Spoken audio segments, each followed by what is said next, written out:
Alhamdulillahirabbil alamin wassalatu wassalamu ala asyrafil anbiya wal mursalin nabiyina Muhammadin wa alihi wa sahbihi wa man tabi'ahum bi ihsanin ila yaumiddin. Taqabbalallahu minna wa minkum. Semoga Allah menerima amal kita dan amal kita semua, kalian semuanya. Di hari raya Idul Fitr ada adab-adab yang harus kita ketahui bersama. Apa itu? Adab-adab itu adalah yang pertama, hendaknya disunahkan kita mandi di pagi hari sebelum kita pergi. Sebagaimana dalam riwayat Ali yang dikeluarkan Imam Al-Baihaqi, bahwa disunahkan mandi sebelum kita pergi menuju sholat Id. Kemudian yang kedua, di hari raya Idul Fitr, kita berusaha untuk memakai pakaian-pakaian yang bagus. Disebutkan dalam hadis bahwa Rasulullah SAW memiliki baju yang khusus untuk Idul Fitr atau untuk hari raya dan menerima tamu. Nah, di sini harus digarisbawahi bahwa baju tersebut adalah baju yang bagus, tidak perlu harus baju yang baru. Karena itu yang Rasulullah SAW lakukan. Kemudian yang ketiga adabnya adalah kita makan dulu sebelum kita berangkat untuk pergi sholat. Dalam riwayat Abu Daud disebutkan bahwa Rasulullah SAW sebelum berangkat sholat, beliau memakan beberapa kurma dulu di hari raya Idul Fitr. Adapun di hari raya Idul Adha, maka tidak disunahkan demikian. Kemudian setelah itu kita berangkat menuju tempat sholat dengan berjalan kaki. Karena sunnahnya demikian, karena Rasul dan para sahabatnya berjalan kaki menuju tempat sholat. Ya, kecuali kalau memang sholat tempatnya sangat jauh. Yang jelas ya, sangat dianjurkan kita untuk sholat atau pergi dengan berjalan kaki. Dan di perjalanan kita memperbanyak takbir. Allahu Akbar, Allahu Akbar, Allahu Akbar, la ilaha illallah, Allahu Akbar. Allahu Akbar walillahil hamd. Kemudian akhwat Islam azakumullah, sesampainya kita di tempat lapangan, kita terus bertakbir sampai kemudian imam pun dia memulai sholatnya. Dan sholat Id atas pendapat yang kuat adalah fardu ain. Ya, kenapa? Karena Rasulullah SAW memerintahkan seluruh kaum muslimin termasuk wanita-wanita yang dipingit dan wanita haid untuk menyaksikan yaitu sholat Id. Dan ini menunjukkan hukumnya fardu ain, kata Syekh Utsaimin rahimahullah. Kemudian setelah selesai sholat, disunahkan kita untuk mendengarkan khutbah imam. Dan mendengar khutbah imam ini kata para ulama hukumnya sunnah saja, tidak sampai wajib. Namun kalau kita menghadirinya tentu itu lebih baik. Nah, bagaimana kalau ternyata hari Id bertepatan dengan hari Jumat? Maka ketahuilah bahwa hari raya Id, sholat Id itu sudah mewakili sholat Jumat. Maka dari itulah tidak diwajibkan kita untuk sholat Jumat setelah itu. Tapi kalau ternyata kita melaksanakan sholat Jumat itu lebih baik lagi.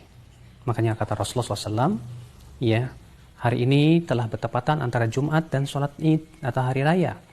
Maka siapa di antara kalian yang mau sholat Jumat silahkan. Wa inna la mujammi'un, adapun kami tetap melaksanakan sholat Jumat. Artinya penyelenggara tetap mengadakan, memberikan fasilitas untuk orang yang ingin sholat Jumat. Nah, sekarang kalau sholat Jumat itu gugur, apakah sholat zuhur gugur? Ikhtilaf para ulama.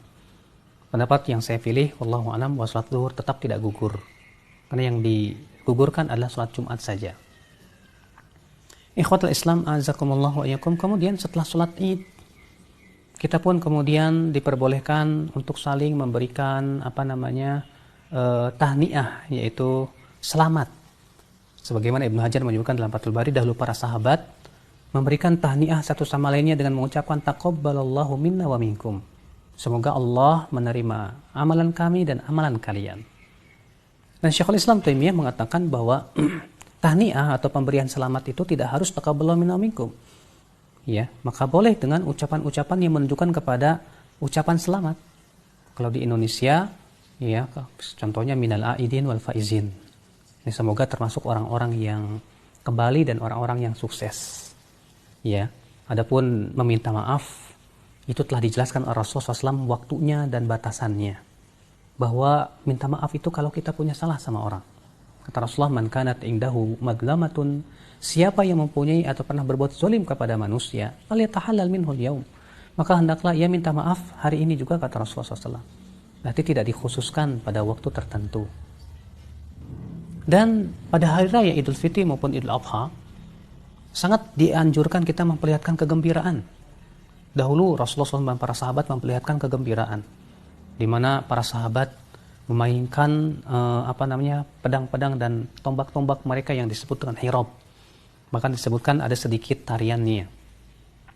Demikian pula Aisyah radhiyallahu anha di rumah Rasulullah memanggil beberapa anak kecil untuk memukul rebana dan bernyanyi. Ketika Abu Bakar masuk dan Abu Bakar pun kemudian mengingkari. Kata Abu Bakar, "Ya mazamir min mazamiri syayatin fi baiti Rasulillah." Apakah seruling-seruling setan ada di rumah Rasulullah? Maka Rasulullah SAW pun bersabda kepada Abu Bakar, "Da'hum ya Abu Bakar."